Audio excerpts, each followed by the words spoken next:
NES Batman. This week we are taking on Stage 4, which is the Laboratory Ruins. From the manual, the Joker's hideout. The Laboratory Ruins is a contaminated, deserted laboratory. As Batman, all caps, enters the research laboratory, he sees an array of futuristic life samples made by genetic engineering. So we're in Stage 4-1 right now. I've made some really silly mistakes here fighting these, trying to farm for health, and I ended up losing 2 more hearts trying to farm for health because I stood too close to their dropping point to save just a little bit of time. I am using the turbo controller here on this one on my emulator, just because I'm not good with timing Batman's punch attack to do the double hits on these. So the little tanks there need 2 hits. These guys only need 1 as they fall, but you've got to time it really well to hit them. So more health farming, but here I'm just going to start rushing through. Because you can only do that for so long, right? Got to get these guys. I can't pick up that heart before it despawns because of the guys falling. There's more of the Jader enemies in this stage, which are what I would have called them then, and I prefer to call them now the jumpy guys. That's a neat feature back there, the screens of the Joker's face. I gotta jump up and give it a punch just for good luck. We won't see the Joker in this video, but we will see him next week already. Short game.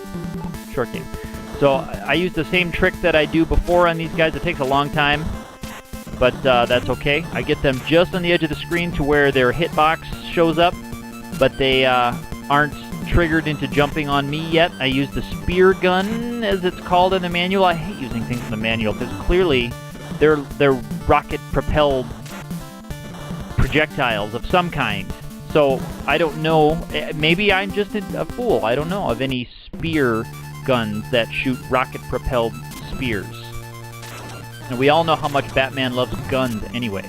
Although a spear gun probably would be pretty close to what Batman would use. He'd use it like a harpoon with rope. He'd use it to stick something and reel somebody in. This next part here's the description for the stages 2 and 3 from the manual. The next area Batman, all caps, searches is the storage room, an almost empty warehouse with research engineering tools and equipment, energy conduits, and power driving motors.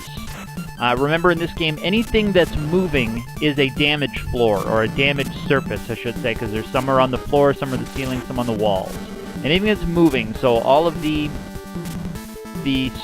gears down at the bottom of the screen there, that's all damaged floors. So there's a lot of wall jumping in this stage and the next stage, as we'll see when we get there. But right here, all of those gears on the floor and the ceiling are damaged gears. So there I hit the A button for a little bit too long. I did the high jump, bumped my head on the gears, and took a hit for it. So you have to very carefully manage your jumping through here. This next screen right here, I've seen people in run-throughs and speed runs do this without taking a hit. But I have not been able to figure out how to do that just yet, because if I do the short jump, I end up landing on the conveyor belt or on the gears. The long jump, I bump my head on the enemy up top. Here is Stage 4-3. Here's the description. Finally, Batman reaches the thermal processing plant where a burning hot flame is used to process waste and refuse. The Caped Crusader, all caps, can now destroy the dual container alarm boss and reach his final destination. So we're in the furnace room, the thermal processing plant, sorry, and you'll see a lot of the wall jumping with some of the unfair blind jumps that pop up and kind of plague my life, because I'm not good at memorizing long strings of jumps and enemies appearing off screen. So here, this sequence here, I fail a couple times before we make it, and I cut off many more fails for this final edit.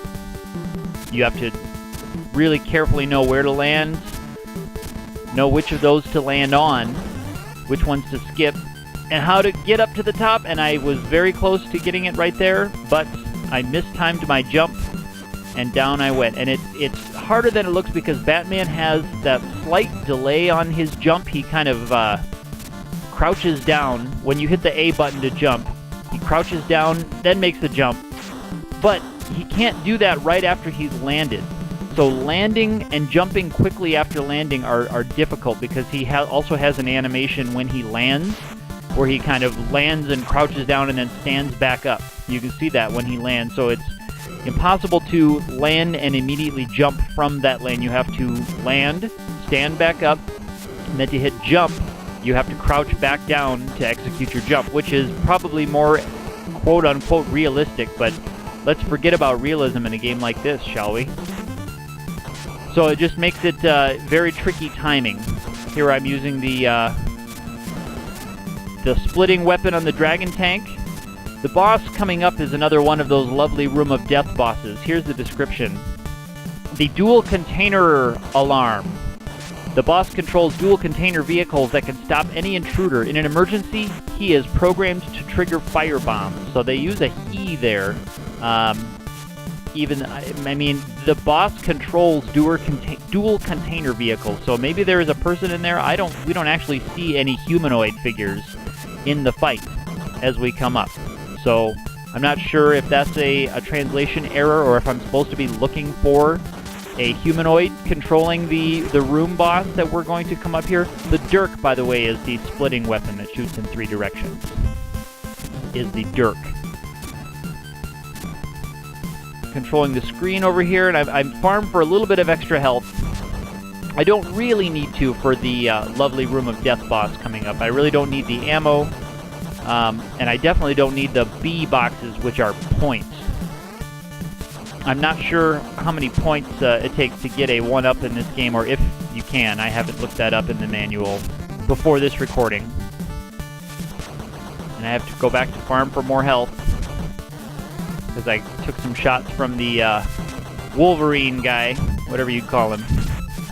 Here we go, back and forth, got him, and back to full health. So I'll take out these 3 so they don't chase me off screen. Oh, and I took a hit. Because sometimes it does too if you're not real good about it, or real sharp about it. Here we go, so I'm damaging him, and taking out those guys. Boom. Ready for the dual container alarm boss. That's a mouthful.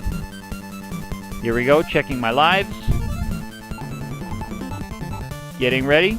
Of course it resets. I set it to the boomerang, but I forgot that it resets, although I just crouch down here, use my punch as fast as I can. Take a couple hits there, not a problem. Once you damage one box enough, the other box changes its pattern. But this is a pretty safe spot if you get the good pattern from the boss, which I did not. But once one box takes enough damage, the other one goes to the bottom of the screen, and you're in good shape. So it rushes through to the bottom of the screen. Use the boomerang for the quick takeout. There we go. That's it. On to the final level next week.